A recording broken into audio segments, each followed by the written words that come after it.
আতিনা ফি দারে দুনিয়া না হাসান আতিনা ফি দারে উকবা না হাসান ইয়া গিয়াসাল মুস্তাগীসিন ইহদিনা লিফতিখারা বিল উলুমে ওয়াল গিনা हर गोरी देने को तू तैयार है जो न मांगे उससे तू बेजार है ঘুমের চেয়ে নামাজ ভালো আর তুমি ঘুমাইও না ঠিক মতো পড়িলে নামাজ জান্নাত তোমার ঠিকানা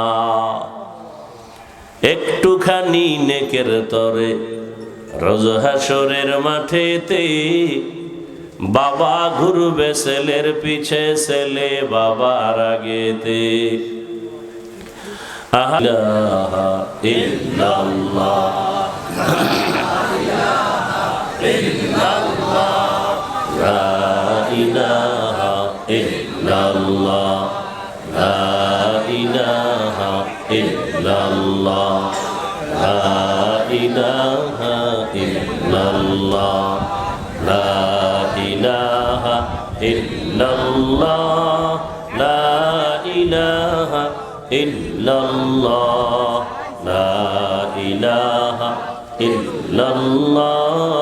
লা ইলাহা ইল্লাল্লাহ লা ইলাহা ইল্লাল্লাহ লা ইলাহা ইল্লাল্লাহ লা ইলাহা ইল্লাল্লাহ লা ইলাহা ইল্লাল্লাহ লা ইলাহা ইল্লাল্লাহ মুহাম্মাদুর রাসূলুল্লাহ।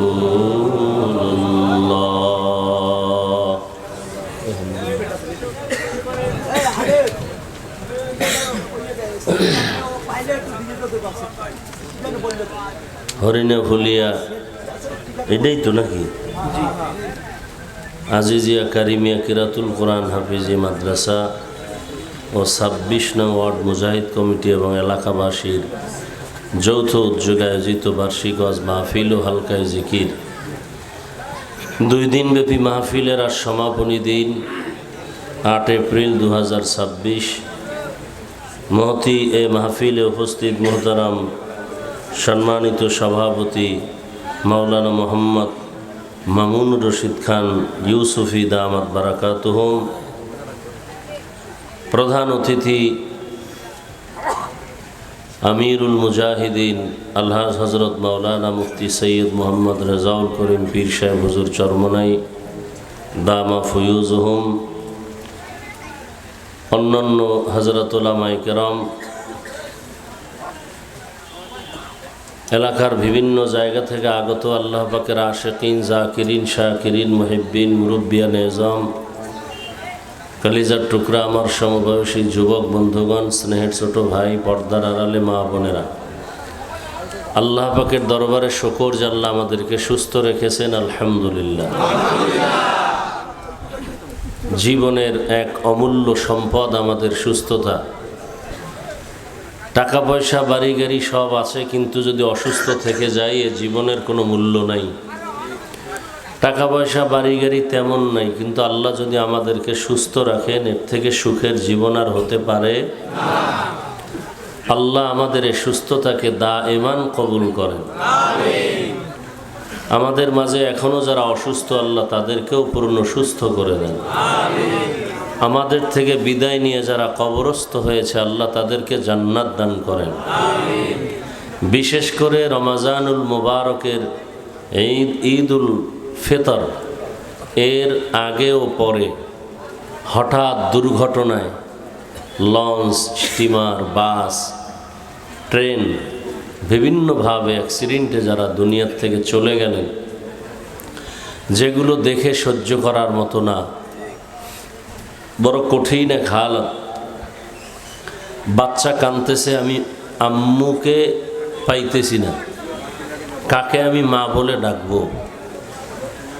মা কান্না করতেছে, আমার সন্তান ছাড়া কিভাবে বাঁচব। এমন এক করুণ ইতিহাস এই ঈদের আগে পরে দুর্ঘটনা হলো। দোয়া করি আল্লাহ তাদেরকে শহীদি মর্যাদায় জান্নাত দান করেন। আমাদের চলার পথে আল্লাহ কুদরতের দ্বারা হেফাজত করেন।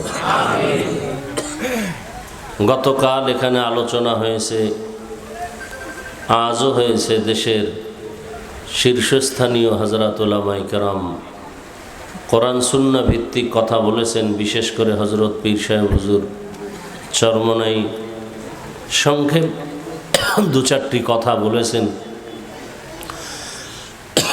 যাদের চেহারার দিকে তাকাইলেও মানুষের আমলের আগ্রহ বেড়ে যায়, যাদের বয়ান শোনার প্রয়োজন হয় না। চট্টগ্রামের একটি থানা আছে পটিয়া। পটিয়া থানার উপর একটি মাদ্রাসা আছে জামিয়া ইসলামিয়া পটিয়া, যার প্রতিষ্ঠাতা, যার বাণী মুফতি আজিজুল হক রহমতুল্লাহ আলাইহি জবরদস্ত একজন আল্লাহর প্রিয় বান্দা ছিলেন। এতটা মজজুব ছিলেন, এতটা আল্লাহ পাকের আশেক ছিলেন। আমাদের মুরব্বী যারা তাদেরকে দেখেছেন, শুনেছি তাদের জবান থেকে, কোনো মজলিসে নাহমাদুহুটা বললেই নাকি প্যান্ডেলের অবস্থা কিয়ামতের আলামত শুরু হয়ে যায়। এরা ছিলেন মানুষ, আমরা উপরে মানুষ, আসলে মানুষ হতে পারিনি।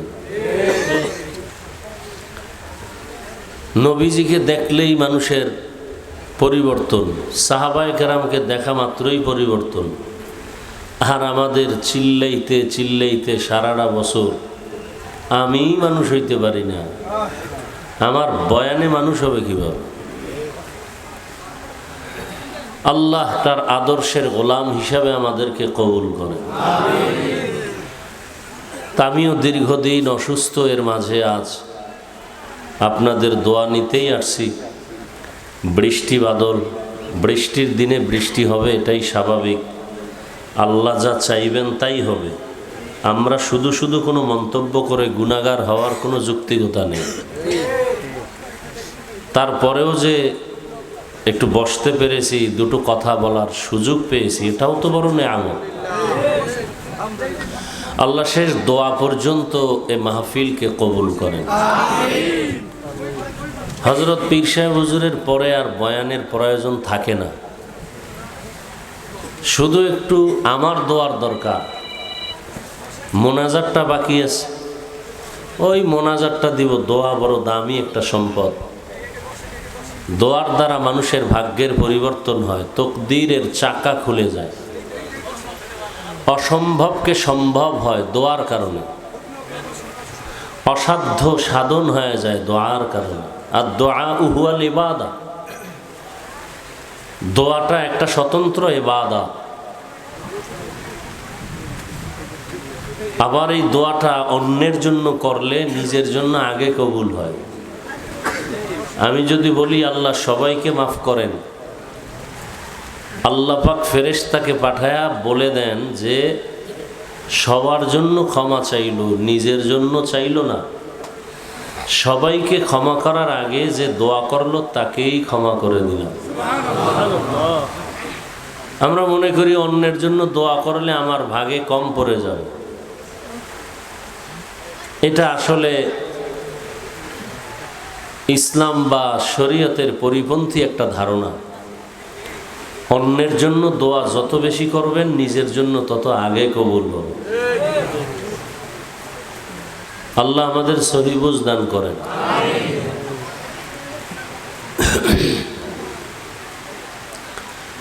এখানে অনেক বছর প্রোগ্রাম হয় না, ধরে নেন কথার কথা 10 বছর ধরে এখানে ওয়াজ হয়। 6-7 বছর পর্যন্ত সুন্দরভাবে ওয়াজ হইল।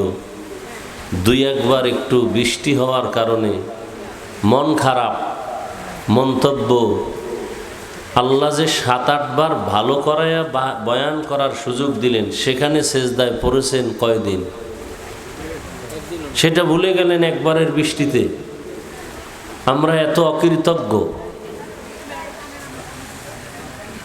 আল্লাহ আমাদেরকে ভালোটা দিছেন বেশি। কি ভাই, আমরা অনেকে অসুস্থ হই, কিন্তু অসুস্থর তুলনায় সুস্থতার সময়টা বেশি না?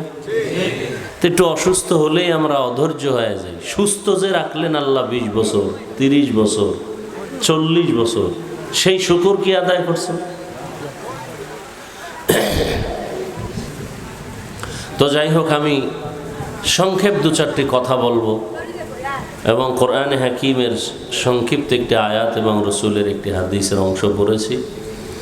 ইখলাস ও রুহানিয়াতের সমন্বয়, সহি নিয়তে, সহি তরিকায়, সহি কিছু কথা আমাকে বলার মতো, আপনাদেরকে শুনবার মতো আল্লাহ তৌফিক দান করেন। ওয়ামা খালাকতুল জিন্না ওয়াল ইনসা ইল্লা লিয়াবুদুন। আল্লাহ বলেন, আমি মানুষ ও জিনকে সৃষ্টি করি নাই, হ্যাঁ করেছি একমাত্র ইবাদতের জন্য। নবীজি বলেন, লা তাআতা লি মাখলুকিন ফি মাসিয়াতিল খালিক। আল্লাহকে অসন্তুষ্ট করে দুনিয়ার অন্য কারো হুকুম মানা হারাম। শেষ হাদিস এবং আয়াতের তরজমা। হাদিস থেকে কি জানলাম? আল্লাহকে অসন্তুষ্ট করে অন্য কারো হুকুম মানা কি হারাম। এখন জানার বিষয় হলো, আল্লাহকে বেজার করে অন্যের হুকুম মানে এই লোকগুলো কারা, এদেরকে চিহ্নিত করতে হবে। নাম্বার 2, আল্লাহকে বেজার করে অসন্তুষ্ট করে অন্যের হুকুম মানে সে অন্য লোকগুলো কারা। নাম্বার 3, আল্লাহকে বেজার করা যাবে না, তার কারণ কি? এই 2-4টে কথা বলেই দোয়া করি। আসল তো বয়ান মূল না, হেদায়াত মূল। এখানে মাঠ ভরা লোক যদি হয় আর ঘন্টাকে ঘন্টা বয়ান হয় আর ফজরে মসজিদ খালি থাকে, কি হবে এই বয়ান দিয়ে? আর 10 জন 100 জন মানুষ যদি থাকে, সব হেদায়াত পেয়ে যায়, আল্লাহর দ্বীনের বুঝ পেয়ে যায়, এটাই তো সফলতা। আল্লাহ আমাদের হেদায়াতের দৌলত দান করেন।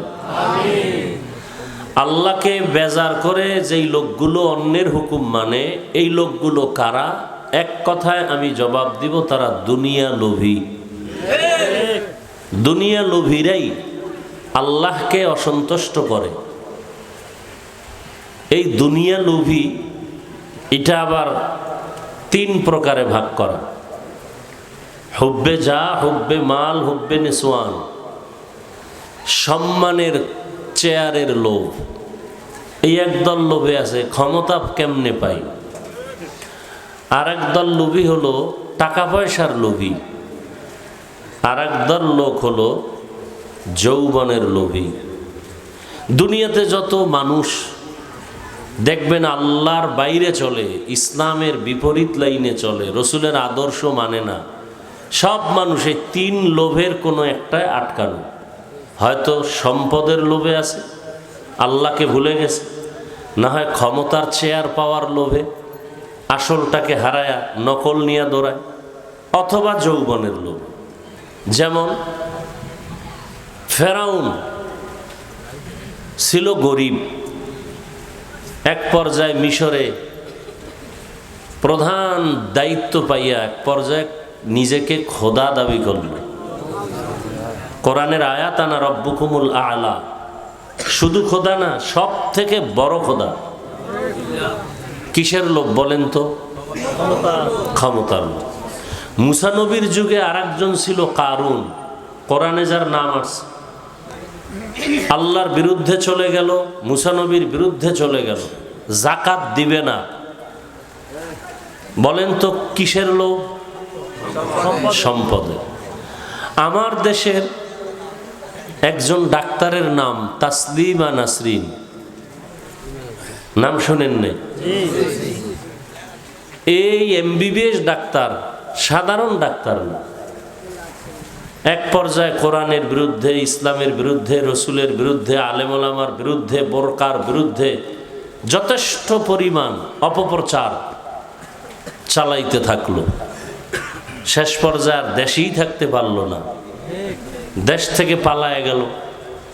এমন কপাল, আর জীবনে মরলেও লাশ এদেশে আসবে না। বলেন তো কিসের লোভ? কিসের লোভ? যৌবনের লোভ। কিসের লোভ? যৌবনের লোভ। যুবক যুবতী একরশিতে ফাঁসি দেয়, আসেনি এই দেশে? কিসের লোভ? যৌবনের লোভ। আর বর্তমানে এটা বেশি প্রবণতা বাড়ায় দিতেছে আমাদের মোবাইল। মোবাইল এমন এক ক্ষতি নাই যে ক্ষতি মোবাইল আমাদেরকে করে না। আমি কালকেও ঢাকাতে না কোথায় চ্যালেঞ্জ দিছি ভরপুর মানুষের মাঝে, একটা লোক বলেন তো দাঁড়াইয়া বুকে হাত দিয়া যে আপনি টাচ মোবাইল চালান কিন্তু আপনার গুনাহ হয় না, এরকম সাহস থাকলে একজন দাঁড়ান। যে আপনি ক্যামেরা বড় মোবাইলগুলো চালাচ্ছেন কিন্তু গুনাহ হয় না, এমন একটা লোক থাকলে দাঁড়ান। টাচ মোবাইল বুঝেন তো? ও বুঝেন না? এখানে একজনে বলেন তো যে আমি টাচ মোবাইল চালাই কিন্তু গুনাহ হয় না, হাতের গুনাহ, চোখের গুনাহ, জবানের গুনাহ, অন্তরের গুনাহ হয় না, কেউ বলতে পারবেন? তাহলে আপনার আল্লাহর পক্ষ থেকে কি পাবেন? এই অবস্থায় বয়ান শুনতেছেন, কি হবে, কি ফলাফল? মোবাইল ছাড়তে পারি না, মা ছাড়তে রাজি, বাপ ছাড়তে রাজি। হ্যাঁ, মোবাইলে নাম্বার লক করে রাখছে, পাসওয়ার্ড দিয়ে রাখছে, বউও জানতে পারে না। কি কেমন চরিত্রহীন স্বামী যে মোবাইলের লক নাম্বার স্ত্রী জানে না। এখানে আর বলার দরকার নেই যে স্বামী বেচারা চরিত্রহীন, ওর চরিত্র সব থেকে খারাপ। যেই স্বামী মোবাইল লক রাখে, কে জানে না? স্ত্রীকে জানার সুযোগ দেয় না। আল্লাহ হেদায়েত দান করুন। তাহলে যেই লোকগুলো আল্লাহকে বেজার করে, এই লোকগুলো কি লোভী? এইমাত্র বললাম, 1 মিনিটও হয় না। কি লোভী? সব কথার এক কথা দুনিয়া লোভ। এই দুনিয়া লোভ আবার 3 ভাগে ভাগ করা: সম্মানের চেয়ারের লোভ, সম্পদের লোভ। হুজুরে সকালে এক কথা কয়, বিকালে যদি দেখেন কথার রং আলাদা। ওই 3 লোভের কোনো একটাই গ্রেফতার হয়ে আছে। কি? ক্ষমতার চেয়ার পাওয়ার লোভে সকালে এক কথা, বিকালে টাকার লোভে সকালে এক কথা, বিকালে। এরকম আল্লাহর বান্দার দুনিয়ায় নাই। আল্লাহ হেদায়েত দান করে। গেল এটা। এবার আসেন, নবীজি বলছেন হুব্বুদ দুনিয়া রাসু কুল্লি খাতিআ। দুনিয়ার লোভ সব পাপের মূল। সব পাপের মূল কি? দুনিয়ার লোভ আমাদেরকে ধ্বংস করেছে। আমি মাঝে মাঝে বলি, তাবলিগে চিল্লা দিতে দিতে জীবন শেষ। পীরের দরবারে যাইতে যাইতে পাগড়ি বান্ধা মাথা গরম। এরপরে ভিআইপি প্যাকেজে হজ করছে হাজি সাহেব। এগো ইমানের হালাত কি? কয় মাইয়া বলা বিয়ার সময় টের পাওয়া যায়। এগো ইমান কতটুকু স্কেলে আছে। গোপনে গোপনে যৌতুক এরম আসেনি? গায়ে হলুদ, গান বাজনা, ভিতরে নাচানাচি, স্বাস্থ্য ভাই, মামতো ভাই, মামতো বোন, চাস্তো বোন, বাহির দিয়া ওয়াল করছে পর্দা, ভিতরে সদরঘাট। আছে না? বড় আফসোস। আল্লাহ হেদায়েত দান করেন। দুনিয়ার সব পাপের মূল দুনিয়ার লোভ। লোভে পাপ, পাপে মৃত্যু। ফেরাউনের অপমৃত্যু, যার লাশটা মাটিতে গ্রহণ করে নাই, মশামাছি গ্রহণ করে নাই। এখন এই লোকগুলো দুনিয়ার লোভে পড়ে আল্লাহকে বেজার করে, আর কাকে বেশি আপন মনে করে? বলে নেতা, নেত্রী, পীর। অনেক মুরিদ আছে বাংলাদেশে যে পীরের এমন অন্ধভক্ত যে পীর জাহান্নামে গেলে যাবে, আল্লাহ বেজার হয় হোক। এরকম মুরিদ আছে না নাই? পীরেও গাঞ্জা খায়, মুরিদেও গাঞ্জা খায়। পীরেও বিড়ি টানে, মুরিদও বিড়ি টানে। পীরের দাড়ি নাই, মুরিদেরও দাড়ি নাই। এরকম পীর আছে না নাই? শুধু পীর না, এরা মুজাদ্দিদে জামান, আন্তর্জাতিক বেঈমান। আল্লাহ হেদায়েত দান করুন। তার মানে কি সব পীর খারাপ? এটা আবার বলা যাবে না। খবরদার, আবেগ দিয়ে চলবে না, বিবেক খাটায়া চলতে হবে। বরং বর্তমানে খাঁটি আল্লাহওয়ালার সোহবত না থাকলে সে ঈমান নিয়ে মরবে, পরে বেঁচে থাকাই কঠিন। আল্লাহ, তা হাদিসের অর্থ কি দাঁড়ালো? আল্লাহকে বেজার করে অন্যের হুকুম মানা কি? কি বুঝলাম? আল্লাহকে বেজার করে পীরের কথা মানা হারাম, আল্লাহকে বেজার করে নেতার কথা মানা হারাম, আল্লাহকে বেজার করে নেত্রীর কথা মানা হারাম। এক কথায় জবাব, দুনিয়ার সকলকে বেজার করা সম্ভব, আমার আল্লাহকে বেজার করা সম্ভব না।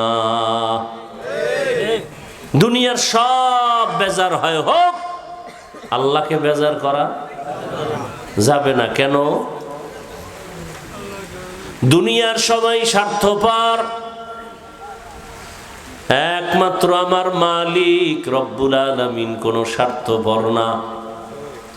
দুনিয়ার সবাই কি স্বার্থ নাই? এমন একটা মানুষ মা বাবা স্বার্থের কারণে সন্তানকে জবাই করে। কোথায়? ইন্ডিয়ায়। বাংলাদেশের ইতিহাস, বাবা তার আপন মেয়েটাকে রাতের বেলা হোটেলের মধ্যে নিয়ে বলে, আজকের রাতের জন্য তুই মেয়ে না, আমার কাছে স্ত্রীর সমান। তো বাংলাদেশের খবর। আবার স্বার্থের কারণে সন্তান মা বাবাকে জবাই করে, স্বার্থের টানে স্ত্রী স্বামীকে জবাই করে, স্বামী স্ত্রীকে জবাই করে। দুনিয়ার সবাই স্বার্থপর, একজন আছেন যার কোনো স্বার্থ নাই, তিনি হলেন আল্লাহ। আল্লাহ যদি স্বার্থপর হইতেন তাহলে জমিনে আমরা যারা আল্লাহর দেয়া নিয়ামত, বাতাস, পানি, সূর্যের আলো, চাঁদের আলো, জমিনের ফসল, গাছের ফল, নদীর মাছ খাইয়াও আল্লাহর হুকুম মানি না। আল্লাহ যদি স্বার্থপর হইতেন ঘুমের মধ্যে মেরে ফেলতেন। ঘুমের মানুষ মরা, দোয়াও তো পরি মরার। আল্লাহুম্মা বিসমিকা আমুতু, আল্লাহ তোমার নামে মরতেছি। এই মরার থেকে জিন্দা কে করেন? আল্লাহ যদি জিন্দা না করেন আর জিন্দা হবে না।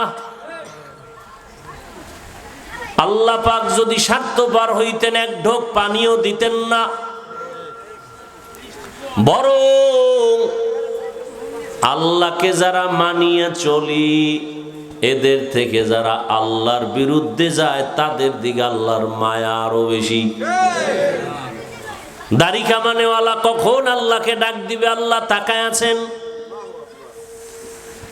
আল্লাহর হুকুম না মানিয়া অন্য পথে যারা দৌড়ায় আল্লাহ তাদের দিকে নজর রাখেন কুদরতের, কখন বান্দা আমার কদমে সেজদা দিবে। আল্লাহ পাক এদেরকে ডাকার জন্য 5 বার ব্যবস্থা করলেন। মুয়াজ্জিন সাহেব ডাকো, হাইয়া আলাস সালাহ, আসসালাতু খায়রুম মিনান নাওম। তেমন কঠিন দিনেতে নামাজ তোমায় ভুলবে না, ঠিক মতো পড়িলে নামাজ জান্নাত তোমার ঠিকানা। পশু পাখি কীট পতঙ্গ কেউ ঘুমিয়ে রইল না, মানুষ হয়ে ঘুমিয়ে থাকা ঠিক তোমাদের হবে না। আহা তেমন কঠিন দিনেতে আল্লাহ কিন্তু ছাড়বে না, ঠিক মতো পড়িলে নামাজ জান্নাত তোমার ঠিকানা। আমার প্রাণের ভাই বোনেরা জলদি করে উঠে যাও, ওযু করে তাড়াতাড়ি নামাজ পড়তে লেগে যাও।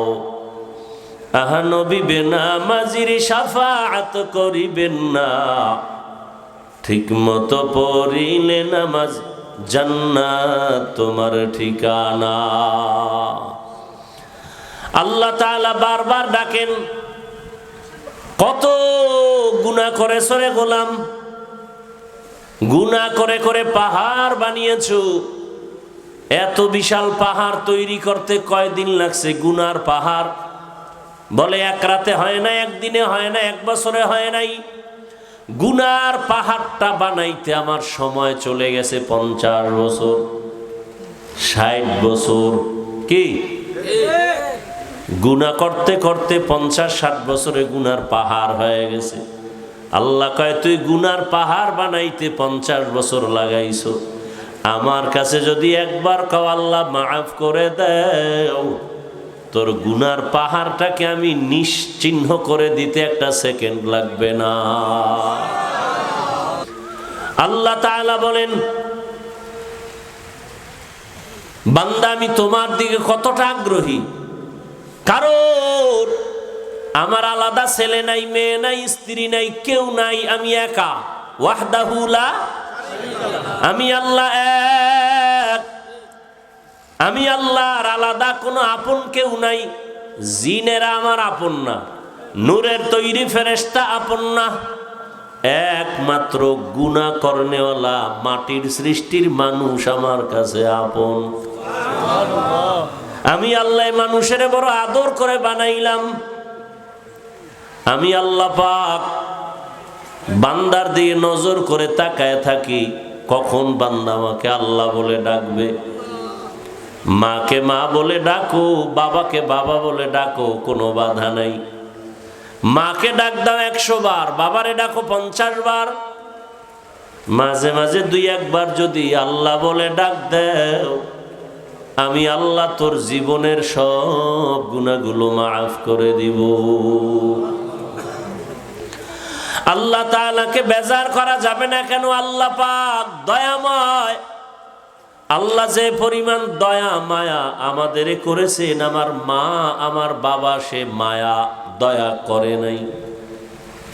আল্লাহ বলেন, বান্দা তুই এত অন্যায় করছিস, অন্যায় যদি মা বাপ জানে কেউ ভালো জানবে না। আর আমি আল্লাহ বেজার না, বরং আমি আল্লাহ ডাকিয়ায় ফজরের হাজিরায় আসো। ফজরের হাজিরায় গিয়া যদি সেজদা দেও, জীবনের সব গুনাহ মাফ হয়ে যাবে। ফজরে আসো নাই, আমি আল্লাহ আবার জোহরে ডাক দেওয়ার ব্যবস্থা করলাম।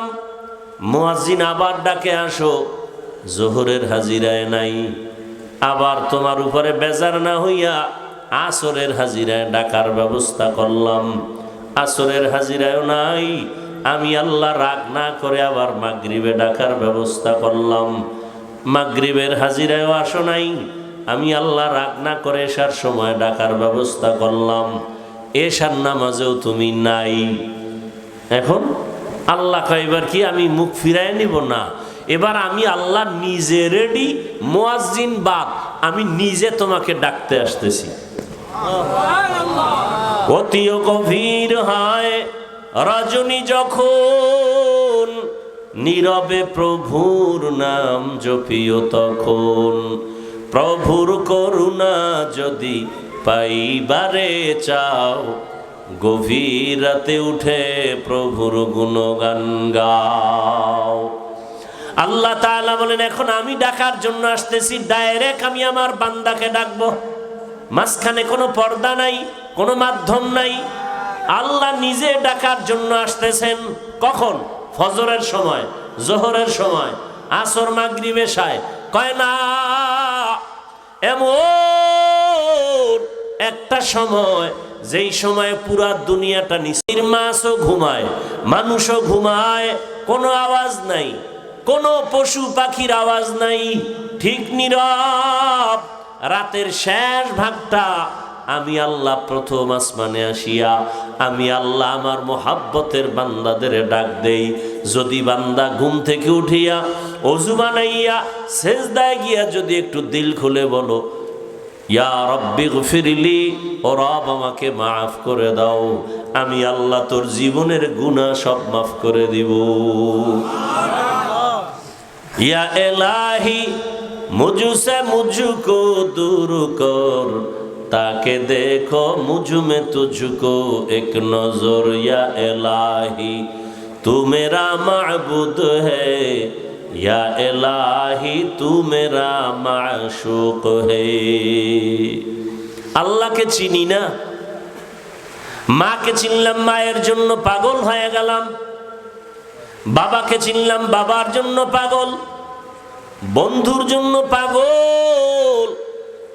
আমার মাওলা যে কত দয়ার মালিক, ওই মাওলাকে ভালো করে চিনলাম না।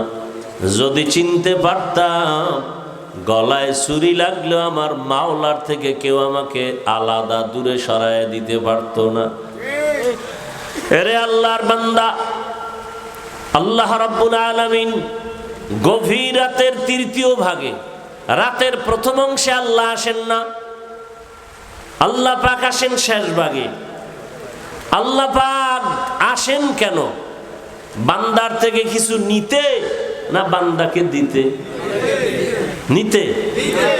তাহলে আপনাদের কিছু তো লাগে না? যদি লাগে তো ঘুমান কেন? যদি লাগে তো উঠে আল্লাহর কাছে চান না কেন? রহমতের নবী আমার এশার নামাজ পড়ে ঘুমায় যাইতেন, রাতের শেষ ভাগ ওইটা আল্লাহর আদালতে নামাজে দাঁড়ায় যেতেন, আল্লাহ পাকের কাছে কথা বলতেন, যা প্রয়োজন চাইতেন। আল্লাহর নবীর জন্য বলেন, ইজা সাআলতা ফাসআলিল্লাহ ওয়া ইজা ইসতাআনতা ফাসতাইন বিল্লাহ। যদি কিছু চাও কার কাছে? আর কারো কাছে চাইও না, আল্লাহর কাছে চাও। দুনিয়ার কারো কাছে চাইলে পাবা না, কারণ দুনিয়ার সব অভাবী, আমার আল্লাহর কোনো অভাব। আল্লাহ বলেন দুনিয়াওয়ালারা চাইলে বেজার হয়, আর আমি আল্লাহর কাছে চাইলে আমি খুশি হই। কেন? দুনিয়ার সবাই অভাবী, আমি আল্লাহর কোনো অভাব নাই। ইয়া আইয়ুহান নাস আনতুমুল ফুকারাউ ইলাল্লাহ ওয়াল্লাহু হুয়াল গানিয়্যুল হামিদ।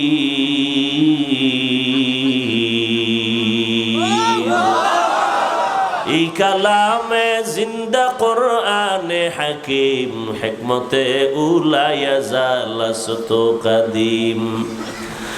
गर तवक्कुल मी कुनी हर सुबह शाम, मेरा सानद रिज़्क़ तू अज़ला मकाम जुज़्बा हक़ची ज़े मखा अज़ इंसो जा फज़ले उआ मस्त दर जुमला जहा। আল্লাহ পাক রব্বুল আলামিন বলেন, দুনিয়ার মানুষ তোমরা সবাই ফকির, আমি আল্লাহ হলাম ধনী। ধনী কে? আল্লাহ শুধু ধনী না, প্রশংসিত ধনী। আল্লাহ বলেন আমার কাছে চাও। দুনিয়াওয়ালারা দেয় না, দিবে দিবে বলে দরজা সব সময় খোলে না, আর আমি আল্লাহ দেওয়ার জন্য দরজা খুলে রাখলাম।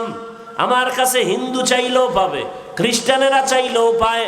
রাতে ডাকো আমি হাজির, দিনের বেলা ডাকো আমি আল্লাহ হাজির। ও বান্দা, সমুদ্রের মাঝে গিয়ে যদি আল্লাহকে ডাকো, সেখানেও আল্লাহ। আল্লাহ বলেন বান্দা, তুমি জঙ্গলের মধ্যে গিয়ে যদি ডাকো, আমি আল্লাহ সেখানেও হাজির। আমি আল্লাহকে ফাঁকি দিয়া কোনো জায়গা নাই। আমি আল্লাহরে রাতের বেলা ডাকবা হাজির, কারণ দুনিয়ার সব নষ্ট হবে, আল্লাহ পাক রব্বুল আলামিন একমাত্র থাকবেন, তার লয় নাই হয় নাই। হুয়াল হাইয়ুল কাইয়ুম, আমি আল্লাহর কোনো ঘুমও নাই। লা তাখুযুহু সিনাতু ওয়ালা নাওম, আমি আল্লাহ ঘুমাই না যে তোরা আমাকে ডেকে পাবি না। মূসা নবী বলেন, হে আল্লাহ আপনি ঘুমান না? কয় না। তো কেমনে থাকেন? আল্লাহ কয়, দেখ একটা কাচের পাত্রে পানি নিয়ে দাঁড়াও, হালকা ঘুমের ভাব আসছে, কাচের পাত্রটা পুরা ভেঙে গেছে। আল্লাহ কয়, মূসা সামান্য একটা কাচের পাত্র রাখতে পারলা না? আর আমি আল্লাহ যদি সামান্য তন্দ্রায় যাই, আসমান আসমানের জায়গায় থাকবে না, জমিনটা জমিনের জায়গায় ঠিক থাকবে না। আমি আল্লাহ ঘুমাবো দূরের কথা, এক মুহূর্তের জন্য তন্দ্রাও যাই না। আমি আল্লাহ পাক অল টাইম অপেক্ষায় থাকি, কোন বান্দা আমাকে একবার ডাকবে। মা অপেক্ষা থাকে, বাচ্চা কখন আমাকে আম্মু বলে ডাকবে। বাবা অপেক্ষা থাকে, কখন আব্বু বলে ডাকবে। আমার আল্লাহ এত আদর করে আমাদের বানাইছেন, আল্লাহ অপেক্ষায় থাকে বান্দা কখন তাকে একবার আল্লাহ বলে ডাকবে। কারণ আল্লাহকে আল্লাহ বলে ডাকার মতো, মানুষের ডাকের মতো মজার আর কারো কাছে কোনো ডাক নাই। আল্লাহ তাআলা অপেক্ষায় থাকেন। আল্লাহ বলেন, বান্দা আমাকে ডাকার মতো ডাকো। আমি আল্লাহর কাছে চাও কি প্রয়োজন? আমি আল্লাহর মোহাব্বতের দরজায় আসো।